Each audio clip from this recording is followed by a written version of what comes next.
જ્યારે પણ આપણે રમત શબ્દ સાંભળીએ છીએ ત્યારે આપણા મગજમાં શું આવે છે? મોજ, મસ્તી, મનોરંજન, ખરું ને? પણ જો એમ કહેવામાં આવે કે આ જ રમત શીખવા માટેનું સૌથી શક્તિશાળી સાધન છે તો ચાલો આ સ્ત્રોતની મદદથી આ રસપ્રદ વાતને જરા ઊંડાણથી સમજીએ. જો આ સવાલ ખરેખર પાયાનો છે, કારણ કે વર્ષોથી આપણને એવું જ શીખવવામાં આવ્યું છે કે ભાઈ રમવાનો ટાઈમ અલગ અને ભણવાનો ટાઈમ અલગ. પણ શું ખરેખર એવું હોય છે? તો જવાબ છે એકદમ સ્પષ્ટ: ના. અને બસ આ એક જ શબ્દ આપણી જૂની બધી માન્યતાઓને હચમચાવી શકે છે. હકીકતમાં રમત એટલે ખાલી ટાઈમપાસ નહીં, પણ એ બાળકોના વિકાસ અને શીખવાની જે આખી પ્રોસેસ છે ને, એના માટેનું સૌથી પાવરફુલ ટૂલ છે. અને આ જ આઈડિયા આખા વિશ્લેષણના મૂળમાં છે. સારું, તો પછી આ રમત દ્વારા શિક્ષણ છે શું? આ પ્લે બેઝડ પેડાગોજી કહેવાય છે, એનો મતલબ શું થાય? ચાલો એને બરાબર સમજીએ.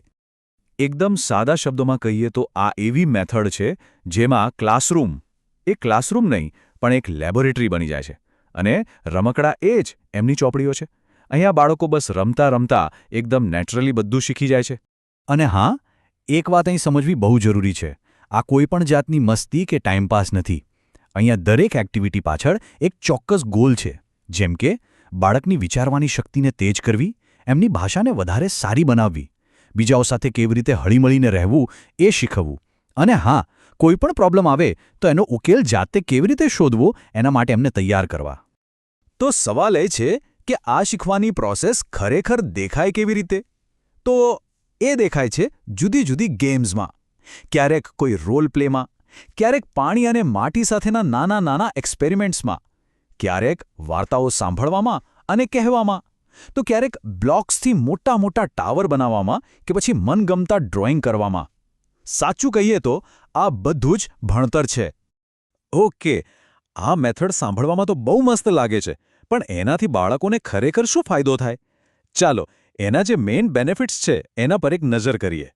સૌથી પહેલો અને સૌથી મોટો ફાયદો છે એક્સપિરિયન્સથી શીખવાનો.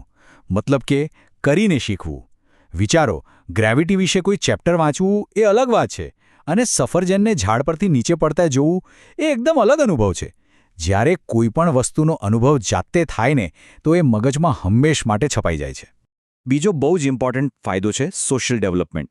વિચારો, જ્યારે બાળકો સાથે મળીને કોઈ બ્લોક્સનો કિલ્લો બનાવે છે ત્યારે તેઓ શું શીખે છે? તેઓ એકબીજાને મદદ કરવાનું શીખે છે, પોતાની વસ્તુઓ શેર કરવાનું શીખે છે, અને પોતાની વાત બીજાને સમજાવવાનું શીખે છે. આ એવા લાઈફ લેસન્સ છે જે કોઈ ચોપડી શીખવી જ ના શકે. પછી આવે છે ક્રિએટિવિટી. રમતથી શું થાય? કલ્પનાને પાંખો મળે છે. ત્યાં કોઈ સાચા ખોટા જવાબની ચિંતા જ નથી હોતી. બાળકો પોતાની એક અલગ દુનિયા બનાવે છે, પોતાના નિયમો બનાવે છે, અને કોઈ એક પ્રોબ્લેમના અલગ અલગ સોલ્યુશન્સ શોધે છે.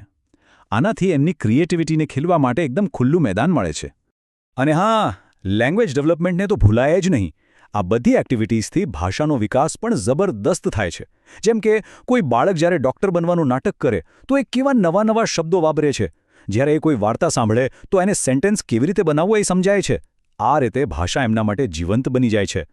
અને આ બધા ફાયદાઓનું મૂળ શું છે ખબર છે? એકદમ ખુશ અને પોઝિટિવ વાતાવરણ, જ્યાં કોઈ એક્ઝામનો ડર નથી, ગોખણપટ્ટીનું કોઈ પ્રેશર નથી, અને જ્યાં આવું વાતાવરણ હોય ત્યાં શીખવાની પ્રોસેસ આપોઆપ ફાસ્ટ અને અસરકારક બની જાય છે. હવે એ તો દેખીતું છે કે જો શીખવાની રીત બદલાય તો શીખવનારનો રોલ પણ બદલાવવો જ જોઈએ. આ મેથડમાં ટીચર હવે પેલા ટ્રેડિશનલ ટીચર નથી રહેતા, તો પછી એમનો નવો રોલ શું છે? જુઓ, અહીંયા ટીચર હવે સ્ટેજ પરના એક્સપર્ટ નથી, પણ સાઈડમાં ઊભેલા ગાઈડ બની જાય છે. એમનું કામ બાળકો પર જ્ઞાન ઠોસવાનું નથી, પણ બાળકોમાં જે જિજ્ઞાસા છે એને સાચી દિશા આપવાનું છે. એ શું કરે છે? એ બાળકોને રમવા માટે સાચી વસ્તુઓ આપે છે, એમના ઇન્ટરેસ્ટ પ્રમાણે એક્ટિવિટીઝ ડિઝાઇન કરે છે, અને બસ ધ્યાનથી ઓબ્ઝર્વ કરીને સમજી જાય છે કે બાળક કેટલું અને શું શીખી રહ્યું છે. સારું, તો આ બધી તો થિયરીની વાત થઈ, પણ પ્રેક્ટિકલી આ મેથડનો ઉપયોગ ક્યાં અને કેવી રીતે થઈ રહ્યો છે? આ એપ્રોચ ખાસ કરીને પ્રી પ્રાઇમરી એટલે કે નર્સરી, કેજી અને પ્રાથમિક શાળાના શરૂઆતના ધોરણો માટે બહુ જ ફાયદાકારક સાબિત થયો છે.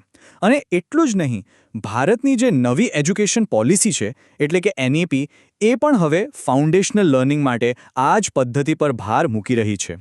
આનો સીધો મતલબ એ છે કે હવે આનું મહત્વ નેશનલ લેવલ પર પણ સ્વીકારવામાં આવ્યું છે. તો છેલ્લે આ બધી ચર્ચા પછી આપણા સામે એક મોટો સવાલ આવીને ઊભો રહે છે.